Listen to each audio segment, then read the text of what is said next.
Okay, so first of all, let's look at the anatomy of the steering wheel. Now, that sounds a bit strange, but nearly all steering wheels have a couple of natural holding points. So one is with the thumb through there. There is a theory that you shouldn't drive like that because if you have an accident, the steering wheel goes all over the place and you could break your thumb.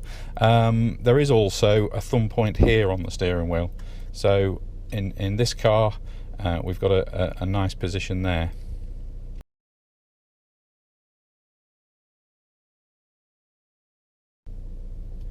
So hopefully you'll have heard of pull-push steering. A lot of people confuse this with shuffling the wheel. It's a lot simpler than that, and I tend to explain it using a pass the baton mode. So let's think about the steering wheel in two halves. Your hands shouldn't ever cross the top or the bottom of the steering wheel, and most of the time one hand is doing all the work. So let's concentrate on those words: pull, then push. So if we go in a right hand bend, the right hand would raise slightly and it will pull. The left hand is doing little more than mirroring the right hand until it gets to the bottom.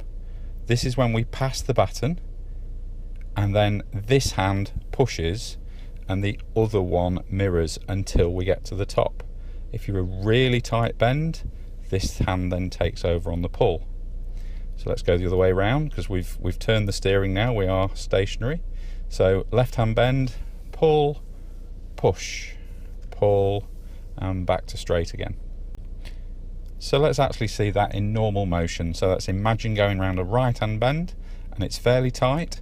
So let's go right hand up, pull, mirror, pass the baton, push. And this is about the pace that you ought to be doing it. If you're having to go any faster than this and you're struggling to keep up, you're simply driving round the corner too fast.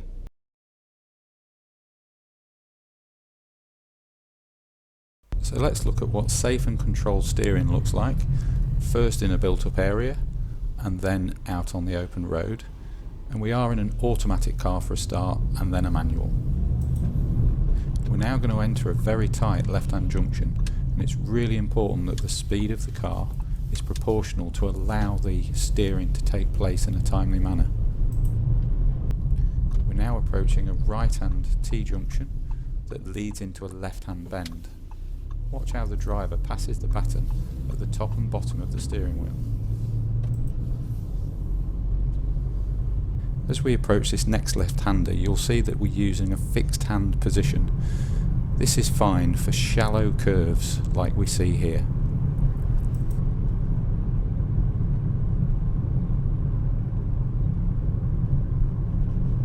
So the next right hander is a little bit tighter, so we go back to pull-push steering, but only proportional to the corner, and you'll see that the right hand is doing all the work, first bringing the steering down and then back up. Now we're out on the open road into a left-hander. Again, proportional steering, pulling with the left hand and mirroring with the right hand. Now we swap over, right hand bend, right hand pulling, left hand mirroring. So now let's look at a left hand bend in a manual car. So we take the gear, and then when the hand comes back to the steering wheel, picking up an appropriate position for that safe steering round the bend. And here's a combination of both set styles of steering, pull, push and fixed position as we go through a roundabout.